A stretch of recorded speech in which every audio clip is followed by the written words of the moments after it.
What's up, Sugar Junkies? Checking in, still alive. Day 193, week 27 of sugar sobriety. And yes, I have maintained my sugar sobriety the entire time that I was gone. I know it's been a month since I've posted anything, but with good reason. I had a very serious personal issue. I actually lost my mother. So I was dealing with that over the course of this time, and she was out of town, and I've been back and forth. I'm still doing a bit of traveling, dealing with things, but as you can imagine, it's been a very tough time. Those of you new to my channel, my name is Davidson, better known as ShugarJunki. I'm on a journey to improve my health. I used to say I was on a journey to lose 70 pounds. I have lost 62 pounds at this point. I've maintained everything. As you can see, you probably say, oh, this guy doesn't really look like he's got much to lose. I don't really have a stomach or anything. I'm in pretty good shape here. But if you see my befores, and you will see my befores, you'll see that it's been quite a journey. And my journey will probably never end. I'm a lifelong binge eater, and I am a sugar addict. So join me on my journey to better health.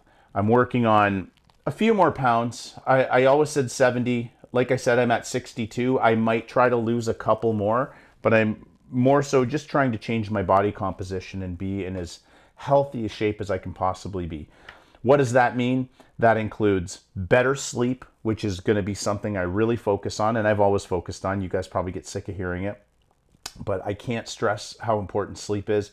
Better hydration, better lifestyle habits, better exercise, better nutrition. I'm constantly trying to improve these things. But there's no such thing as standing on that aircraft carrier like George W. Bush saying mission accomplished when you know that's not the case. This is the kind of thing that is a lifelong battle. Addiction and binge eating are something that will always, if you suffer from these things, you'll always carry them with you. You need to learn how to manage those things, but more importantly, you need to learn how to not beat yourself up if you have a slip up. That leads to spiraling, and that leads to very, very bad results. So, to my subscribers who stuck around the whole time, I really appreciate you, and especially my friends on Discord, my fellow weight loss YouTubers. What a community you guys are. You guys are so amazing. You've been so supportive. You guys, I'm lucky. I'm so lucky to call you friends. Thank you for all your support during the toughest time of my life. Without further ado, let's go to the gym. We're actually going to look back. I've recorded bits and pieces over the course of the last month, but I have not had time to edit them. So I've kind of put everything together, and you can just sort of see, my progress over the past month.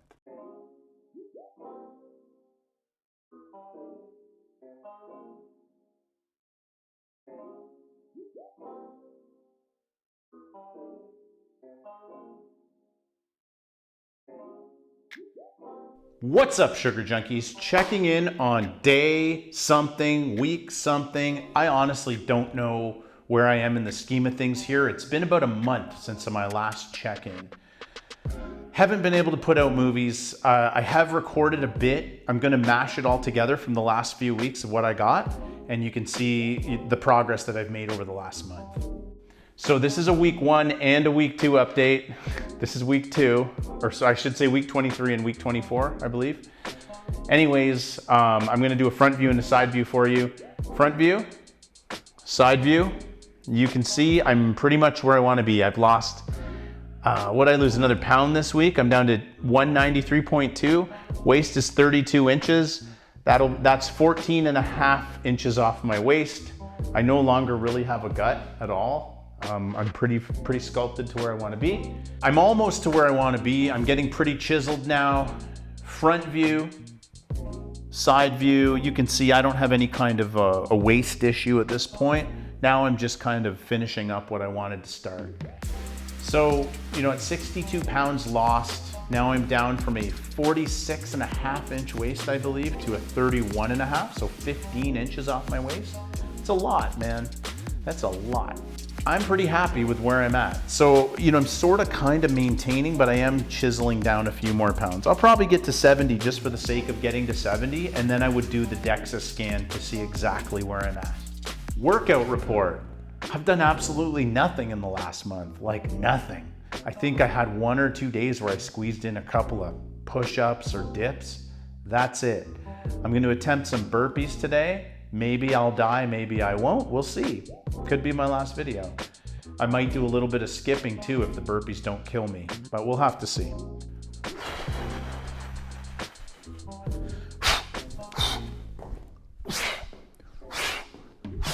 One.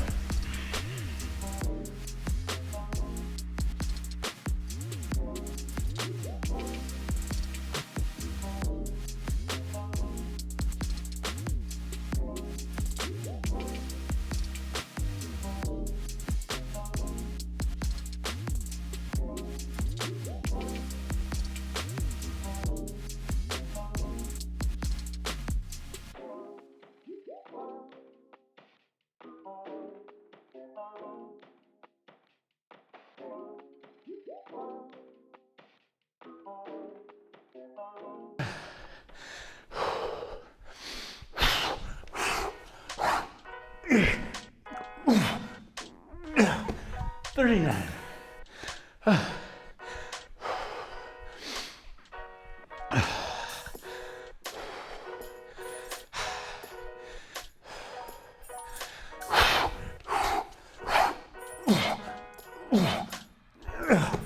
40. Oh, kill me. Try to get back on schedule. Remember to like, subscribe, and hit that bell if you like my content. I'm actually gonna focus in the next few videos. I might do a series on sleep. Sleep has been a real goal of mine ever since I read that Why We Sleep book by Matthew Walker. It's like, it wouldn't be a ShugarJunki video if I didn't mention it, but I would highly suggest trying that book. It can be life-changing and it's terrifying. That's it from the gym for this week, guys. We're gonna send it back to my office there and we'll talk a little bit and we'll call it a week, month, day. So let's have a visit with Fathead. This is my face on week 1. As you can see, it's like I'm a different person. I look older.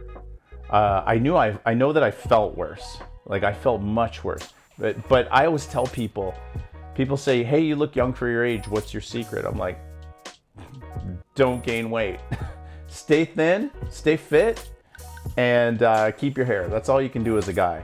Oh, and also a little hair dye never hurt anyone either. But as you can see, I definitely look a different age. You can determine whether or not I look young for my age. I don't really care.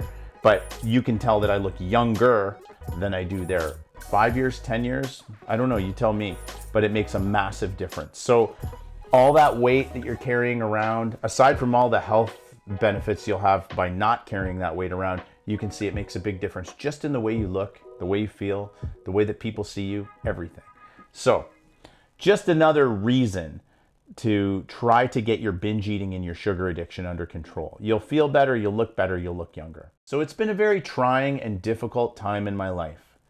The most important thing that I can take home from all of this, and the most important piece of advice that I can give you, is you're going to be faced with adversity, you're going to be faced with tragedy, you're going to be faced with things that you did not plan for and you did not expect in life.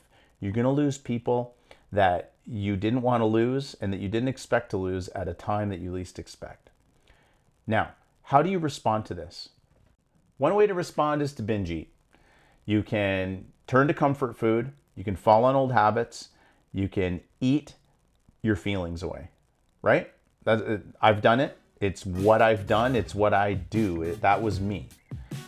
Does it help your problem? If you're dealing with a problem in life and you do that, does it really help your problem? Or does it make you blind to that problem for a few minutes while you're eating? Does it cover it up? Yes, briefly. Then 20 minutes after you eat, how do you feel? The next day, how do you feel? Now you're battling your weight. You're not feeling well physically. You're not feeling as well mentally. You're not sleeping as well. Now you're dealing with your original problem and you're dealing with your weight issues, your binge eating, your addiction, which is now out of control. So the other way you can deal with things is say, hey, I don't want to compound my problems. I don't want to make them worse. I want to deal with the problems that I'm facing in the healthiest way possible. The healthiest way possible is to push that lizard brain aside and stick to your plan, stick to your routine, and manage your addictions. If you can do that, it'll be much easier to deal with what you have to deal with in life. Remember guys, binge eating is never the solution. Turning to your addictions, letting your addictions getting the best of you will only make matters worse. So if you can fight that off and fight through it, it'll make everything else a little bit easier and a little bit more manageable in your life. That's my one piece of advice to you. My one other piece of advice to you is to hug the people you love, kiss the people you love, spend time with the people you love, because you just never know when you're going to lose them. Take all the time that you can with your loved ones, the people that matter in your life, because in the end, that's the only thing that matters. So guys, that's really it for this week, this month. I am going to really try to get videos out more often. Is it going to be every twice a week like it was before? Probably not for a good while. I'm going to try to keep up with once a week. I will do my best. Thank you for hanging with me. As you can see, it's going well. Don't forget to like, subscribe, and hit that bell. I appreciate every subscriber. Everyone here has been so supportive, and I hope that I entertain you and maybe educate you a little bit, and I add something to your life. Thank you so much for sticking with me through all this. And remember, life really is so much sweeter without sugar.